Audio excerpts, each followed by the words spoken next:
সুন্দর গ্রামে থাকতো অনেক মানুষ। নাম ছিল লঙ্কাপুর।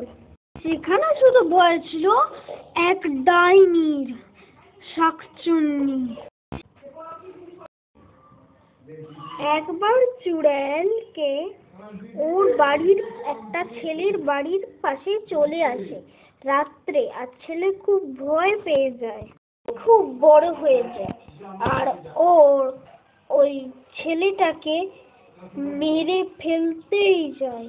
কিন্তু তখনই চলে আসে তাড়াতাড়ি পুলিশ এসে বাইরে নিয়ে এসে ভৈরবী তান্ত্রিককে ডেকে ওই বাজে ডাইনিটাকে মেরে ফেলে। আমি আবার আসবো, আমি আবার, আমাকে কম ভাবিস না